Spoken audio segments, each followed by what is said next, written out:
We have two lawmakers here with us to dissect and discuss the president's address. First, from North Carolina, let's welcome Congressman G.K. Butterfield, first vice chair of the Congressional Black Caucus. And from Kansas, Republican Congressman Tim Heulskamp. Gentlemen, how you doing? Thank you. Good morning, Roland. All right, then. Yeah. So the president laid out his agenda last night and also challenged Congress, if you will, at the outset by saying, look, it's time for action. Last year, y'all didn't do much last year in terms of passing bills. Are we going to see this Congress step up and do more to address the concerns of the American people? Congressman Heulskamp first. That's a great question, and I appreciate the president outlining some problems. But what I didn't hear was the depth that those policies are not working. We have 6.5 million Americans in poverty that weren't in poverty when the president took office. We have room to grow. We've got to get our economy going again. In my opinion, our House has sent a lot of bills to the Senate. But at the end of the day, the president proposed many of the same things, which, in my opinion, have not worked. We've got to have an economy. We've got to create jobs. The focus last night was create more government programs, not jobs, in my opinion. Congressman Butterfield, one of the things the president did say was this to Congress when it came to health care. So let's go ahead and play that. We have the soundbite. All right. Well, basically what he told Congress was, look, you taking 40 votes to repeal the Affordable Care Act. It didn't happen. OK, we got the message. Time to move on to focus on issues like immigration reform. Well, Roland, the speech last night was the best State of the Union speech that I've heard in recent memory. It was my 10th as a member of Congress. And let me tell you, the president has actually pulled off the Band-Aid of poverty and exposed it to the world. The Congressional Black Caucus has been talking about it for years and years. We have severe poverty in this country. 1 out of 6 individuals lives in poverty, and many of those are children. In my district, 1 out of 4 lives in poverty. And so the president's speech put a spotlight on poverty and laid out a plan for getting people to work, raising the minimum wage, and growing the middle class. I was so proud of the president's speech. Now it's time for action, and I'm calling on my Republican friends to join with Democrats, and let's get some common sense legislation passed. We've got to get people back to work. We've got to raise the minimum wage. Congressman Heulskamp, Congressman Jim Clyburn has something called the Clyburn Amendment, where he says spend 10% of government funds in those counties where 20% or more of the people have lived below the poverty line for 30 years or more. 2/3 of those 474 counties are in Republican districts. And so I would think that on issues like this here, Republicans would recognize and Democrats would recognize that there are broke folks in this country, people who are working poor, who are white, who are black, Hispanic, Asian, Native American, who are Republican and Democrat. And so what can Congress do on your side of the aisle to deal with income inequality, the working poor? Well, first we have to back up, and where have we come from?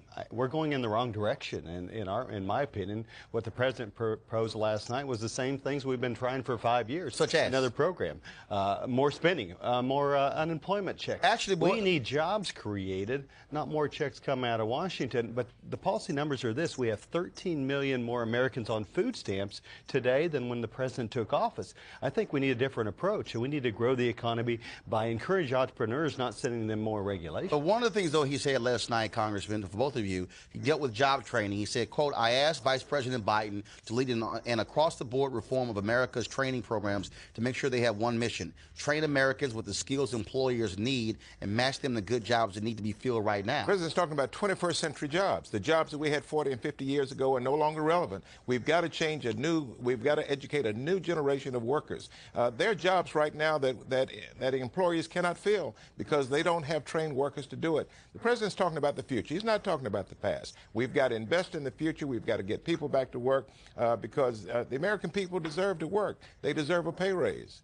Congressman, one of the issues that the president also talked in the past about was rebuilding this country, its roads and its bridges. You look back 15, 20 years, that was a no-brainer for Republicans and Democrats, yet that bill is not advanced in the House. It has not gone anywhere in the Senate. That would put significant dollars into local communities to rebuild areas that need to be rebuilt. Can that get through the Republican-led House to go to the Senate for him to sign into law? Well, the president had his major stimulus the first 2 years.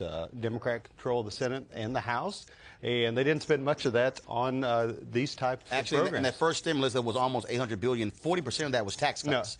No. It was America's stimulus. It was America's stimulus. Infrastructure. Right, it didn't work. But that's what I'm saying. I don't know why the president chose not to do that. 40% were tax cuts. But go right ahead. Yeah, and all of it was borrowed money. But at the end of the day, we have to grow the economy. We can't spend our way out of this. We've tried that. But back on the job training, that's long overdue. We've got 50 or 60 different job training programs. I know the president's made this proposal. Republicans have as well. But you have a House and Senate that really likes particular programs. But I agree with the president on the job training. We need to move that direction. We Roland, can simplify and target. I remember the stimulus. I was here when we passed the stimulus. Let me tell you, this economy was on the verge of going over the brink. And it was the stimulus that stimulated the economy and started positive job growth in this country. And had it not been for the stimulus, we would have gone into a depression. Let me tell you, we have poverty all over the country. It's not just a Democratic poverty problem. It is a Republican problem as well. We have poor people living in every congressional district in America. And you mentioned the 10, 20, 30 plan that Congressman Clyburn has talked about so often. That's very important. We have communities all across America who have 20% poverty rates that has existed for more than 30 years. And what we want to do is to increase federal investment in those districts by 10%. I don't have much time, about 30 seconds. So, Congressman, tell me what would you like to see work on to focus on income inequality that you want Congressman Butterfield to work with you on?